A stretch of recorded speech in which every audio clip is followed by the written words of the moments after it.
Pour celles et ceux d'entre vous qui apprennent à nous connaître, sachez qu'Interpares se définit comme une organisation féministe de justice sociale.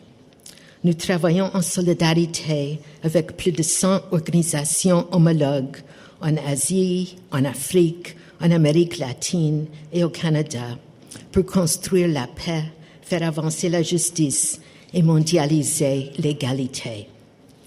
Nos programmes s'articulent autour de 6 problématiques mondiales: souveraineté alimentaire, égalité des femmes, paix et démocratie, justice économique, santé et migration.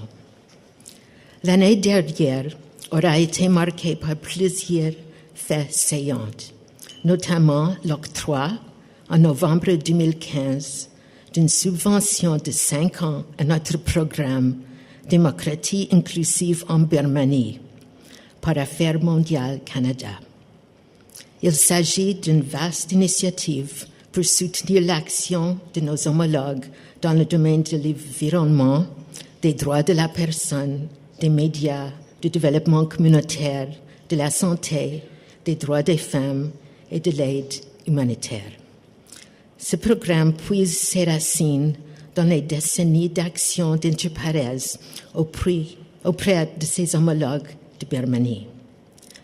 Nous avons aussi obtenu une subvention pour notre projet de réduction de la mortalité maternelle aux Philippines, réalisé en étroite collaboration avec l'ICANN, notre homologue de longue date dans ce pays.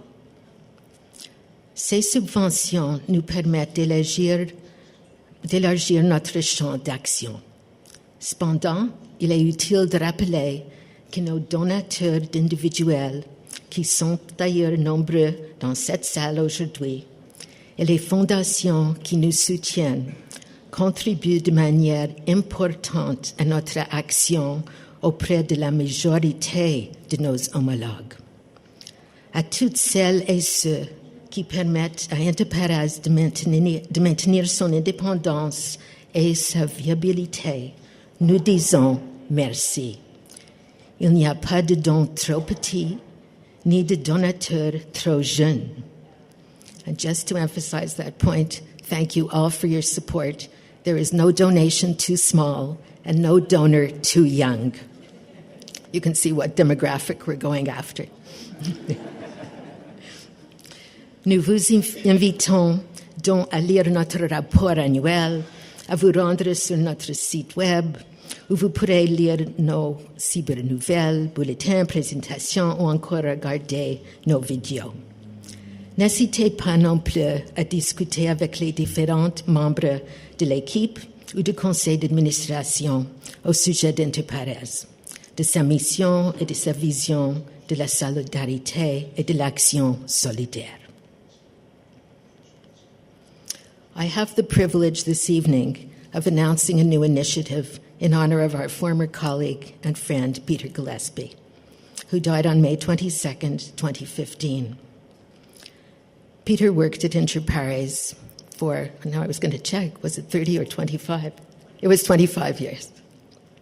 He was widely known and respected for his work with human rights groups and pro-democracy movements in Africa and Asia, particularly for his work with the ethnic nationalities of Burma, Myanmar, and for promoting Canadian support of refugees and displaced people from that country.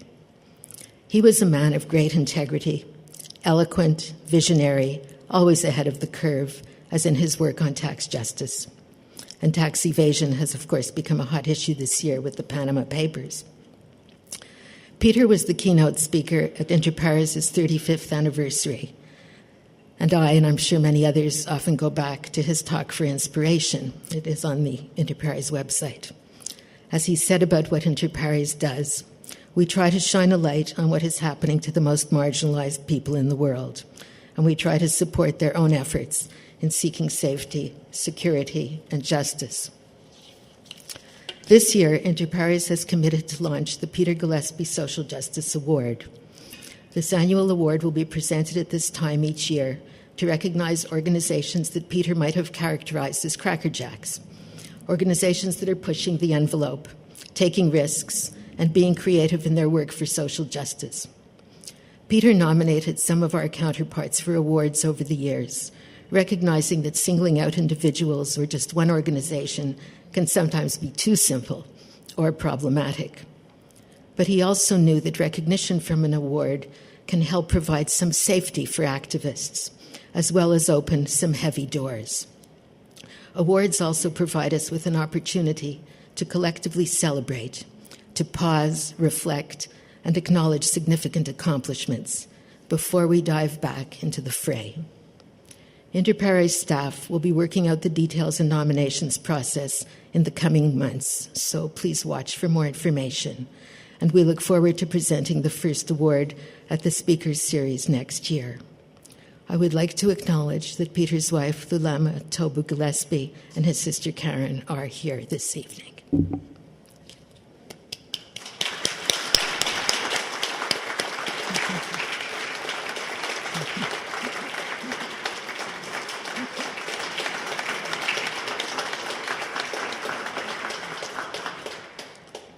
Nous avons choisi la terre et la réconciliation comme thème de la soirée.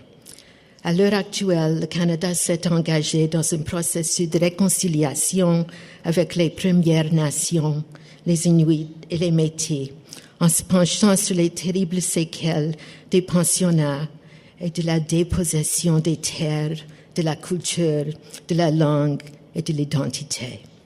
Cette année, la Commission de vérité et réconciliation a présenté ses rapports et recommandations.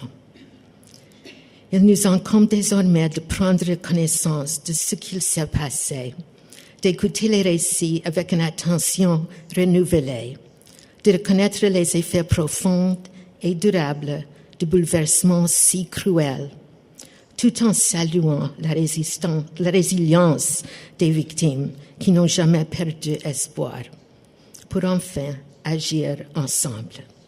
C'est l'engagement que nous prenons en tant que membres de l'équipe et du conseil d'administration d'Inter Pares. Et c'est la raison pour laquelle nous avons organisé cette rencontre ce soir. Inter Pares seeks to create spaces for critical learning and strategizing that cross global boundaries.